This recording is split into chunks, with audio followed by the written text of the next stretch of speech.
What's up guys? In this tutorial, I will show you how to install and optimize Warzone 3 on your Windows PC. Start by opening your Steam or Battle.net launcher to download and install Call of Duty Warzone. In this guide, we'll focus on using Steam, a popular platform that is not only free to use, but also conveniently keeps all of your games organized in one place. Once you've opened Steam, visit the store page of Call of Duty Warzone and click to install the game at no cost. After the download completes, run the game and make sure you're logged in with the correct account. Then, you'll want to click on the settings icon at the upper right corner of your screen and navigate to the graphics options. This is where the optimization process begins. For graphics settings, starting with the display mode is crucial for achieving the best performance. Full screen exclusive mode is highly recommended as it reduces latency, especially beneficial if you're not frequently switching between multiple screens or windows. However, if you're less competitive and use multiple monitors, full-screen borderless might still work well without noticeable differences. Regarding display monitor and adapter settings, these should typically match your current setup. Most users won't need to adjust these unless they have multiple GPUs. For the refresh rate, aim for the refresh rate your monitor runs at. If you're using a 120Hz refresh rate monitor, then set this option to at least 120.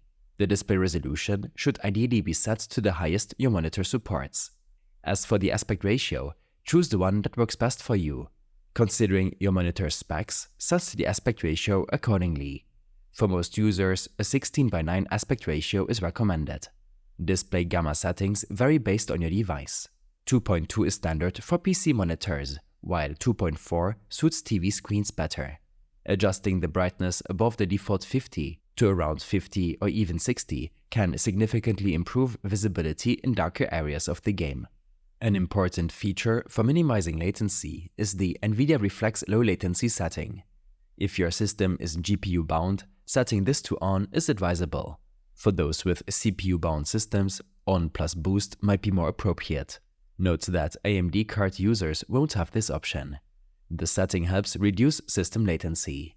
To determine whether your system is CPU or GPU bound, head to your interface settings and scroll down to telemetry. Here, you should enable the display for both your GPU card time and your processor CPU time.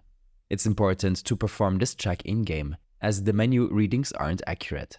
Whichever reading is higher indicates whether you're CPU or GPU bound.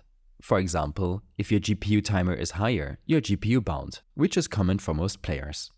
When it comes to the VSync setting, turning it off is generally recommended for maximum frames. However, it might accompany issues like screen tearing.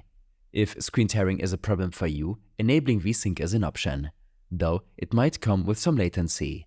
For the custom frame rate limit, setting it to match your monitor's refresh rate is sensible, but reducing it in menus or when tabbed out can save resources and reduce GPU load. Focus mode and HDR settings should generally be turned off for performance optimization. Focus mode, which adds a blurry effect around the screen edges, and HDR, which can impact game performance, are not beneficial for competitive play. Moving to the Quality tab, setting your graphics to custom allows for precise control over each setting.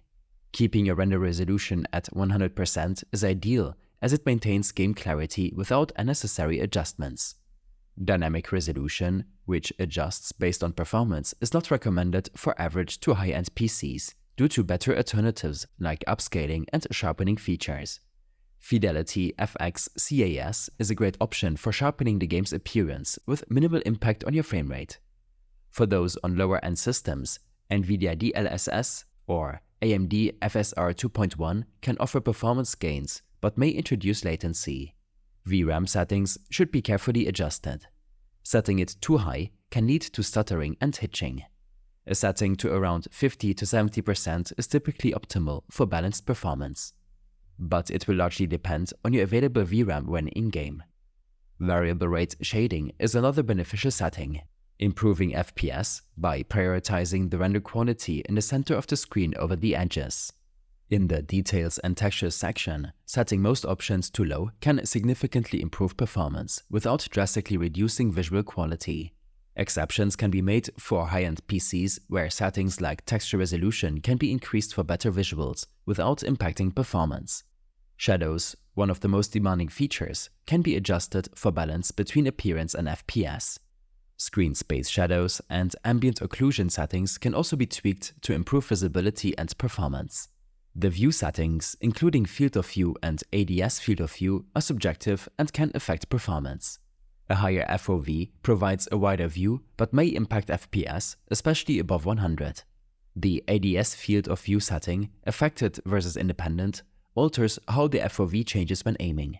For motion effects like motion blur and film grain, turning these off can enhance clarity and reduce distractions, leading to a cleaner and more responsive gaming experience. By carefully adjusting these settings, you can optimize Warzone 3 for the best balance between performance and visual quality on your system. I hope this helped you out. Leave a comment if you have any questions and see you in the next one.